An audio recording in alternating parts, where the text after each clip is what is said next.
L'élu, pause, ne ferme pas les yeux, ne détourne surtout pas le regard, car à l'instant précis où tes yeux se sont posés ici, une force ancienne, une présence sacrée, un dessein inscrit à ton sujet avant la création du monde, vient de s'éveiller en toi.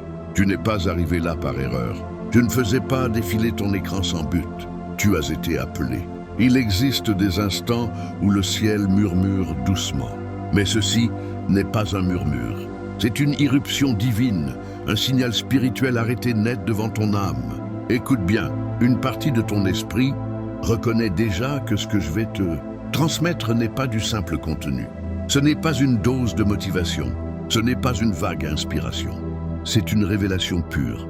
Un message traversant les âges, entrelacé dans le fil de ta destinée. Un message directement de Dieu.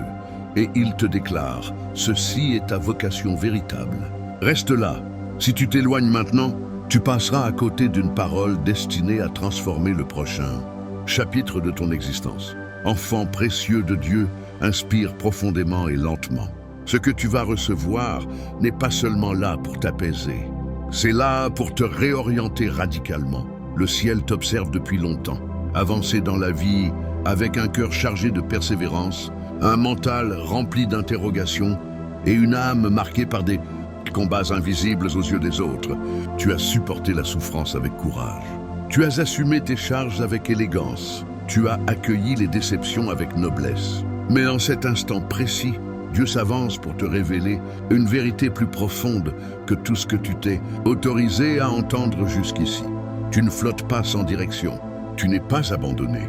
Tu n'es pas un hasard. Tu as été façonné intentionnellement pour une mission précise. Et si ton esprit est agité, si certaines choses ont perdu leur saveur, si les anciens schémas te paraissent étouffants, inconfortables et impossibles à revivre, c'est parce que Dieu te ramène doucement mais fermement vers l'alignement avec ta véritable assignment céleste. Tu n'as pas été conçu pour poursuivre 1000 choses à la fois.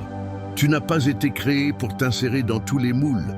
Tu n'as jamais été destiné à porter les projections et les attentes de ceux qui n'ont jamais perçu ton appel authentique. Dieu est en train d'éliminer le vacarme. Il clarifie ton parcours. Il referme des portes qui te dispersaient, non par cruauté, mais pour sauvegarder ta mission essentielle.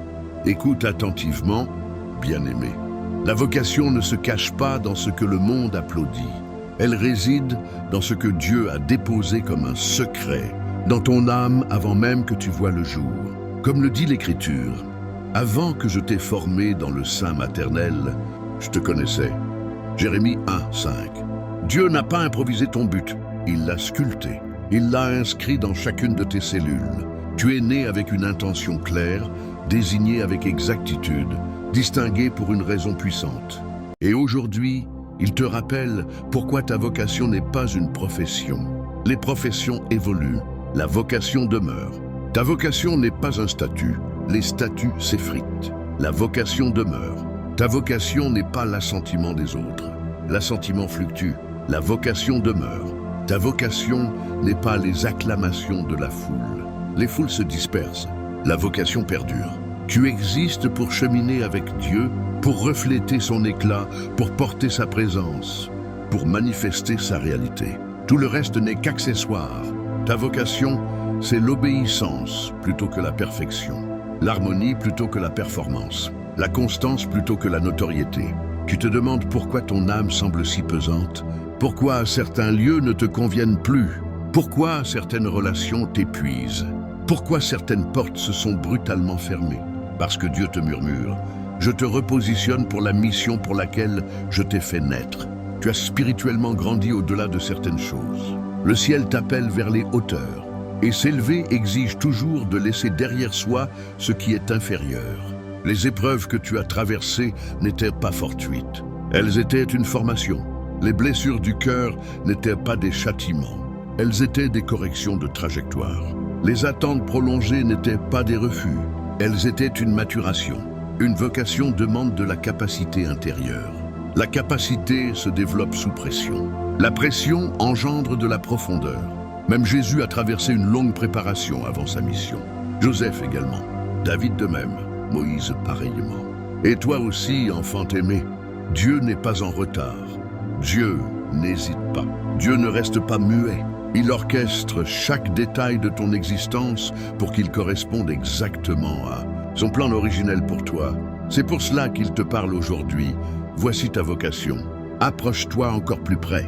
Ta vocation consiste à connaître Dieu intimement, à le suivre avec loyauté, à lui accorder une confiance totale, à marcher à ses côtés chaque jour, à répandre sa lumière là où tu passes, à aimer au milieu d'un monde dominé par la crainte, à refléter le ciel dans un monde noyé dans le chaos, à vivre autrement, à rayonner dans la discrétion, à avancer avec assurance, à tenir bon même quand on te mécomprend, à obéir même dans l'incertitude, à croire même au milieu de la peur.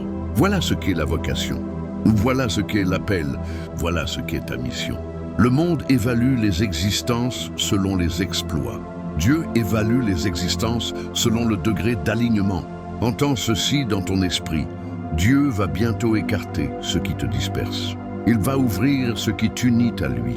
Il va renforcer ce qui te relie à son cœur. Il va faire taire ce qui t'égare. Certaines personnes vont s'éloigner naturellement. Certains désirs vont se métamorphoser. Certains projets vont se redessiner. Certaines priorités vont se réordonner sur le plan spirituel, non parce que tu perds, mais parce que tu retrouves enfin ta véritable vocation. Dieu te déclare: je ne t'ai pas appelé à t'épuiser dans l'agitation. Je t'ai appelé à vivre en harmonie avec moi. Et cette harmonie produit la clarté. La clarté produit la paix. La paix produit l'élan. L'élan produit l'accomplissement véritable. Tu entres dans une saison où tu ne cours plus après quoi que ce soit, où tu n'implores plus, où tu ne forces plus, où tu ne rivalises plus. Car ce qui est vraiment destiné à ta vocation arrivera accompagné de paix, non de tension. Accompagné de lumière, non de brouillard. Accompagné de direction, non de doute. Dieu t'élève, non pour que les regards se posent sur toi, mais pour que ta mission s'accomplisse. Tu pénètres dans une période où ton esprit se sentira enfin à sa juste place dans ton appel, où tout ce que Dieu a semé en toi commencera à s'épanouir spontanément, où ta vocation deviendra ta boussole, où l'obéissance deviendra ta puissance, où Dieu deviendra ton centre absolu. Enfant aimé, tu n'es pas en retard. Tu n'es pas en retard. Tu es précisément à l'endroit où Dieu peut te toucher profondément. Et aujourd'hui, le ciel te proclame: reviens à ta vocation. Avance dans ta vocation. Vis pleinement ta vocation. Car c'est pour cela que tu existes. Si ces paroles ont éveillé quelque chose de puissant au fond de ton être, si une clarté nouvelle s'est levée en toi, si une voix intérieure t'a soufflé « Ceci est pour moi », prends une grande inspiration et écris « Amen » dans les commentaires. Pas par simple habitude, mais comme une déclaration de ton cœur qui dit « Dieu, je t'entends. J'accueille ce message et je suis prêt à marcher dans ce que tu as conçu pour moi depuis toujours. »